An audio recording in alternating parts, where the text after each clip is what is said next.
রাত তখন একটা। গিয়েছিলাম বন্ধুর বাসায়। বন্ধুর বাসার পাশের গ্রামে ঐতিহাসিক এক মেলা সম্পন্ন হচ্ছে। অনেক দিনের শখ।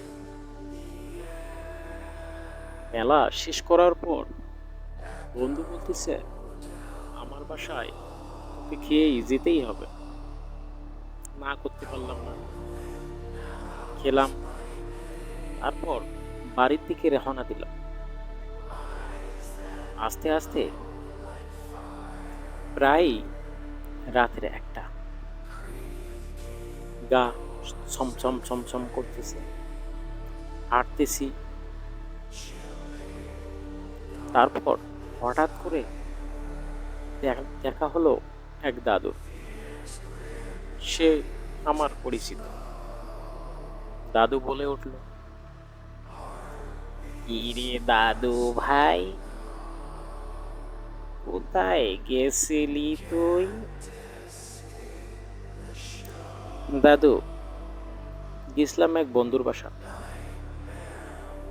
বন্ধু অনেক অনুরোধ বিনোরোধ করার পর খাওয়া দাওয়া করে রওনা দেওয়ার কারণে এখন রাতের একটা।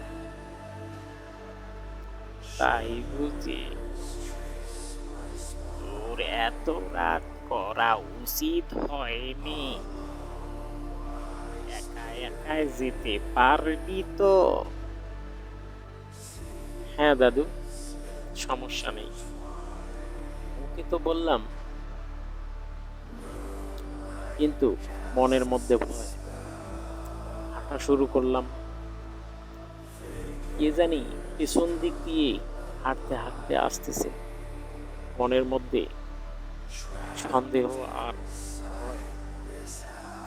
পেছন দিক দিয়ে তাকায় দেখি কেউ নেই। হঠাৎ করে চোখের সামনে বড় একটা পুরাতন বাড়ি। সেখানেই তো বিপত্তি। যে দাদু আমার সাথে কথা বলল, সেই ছিল এক পেতনি।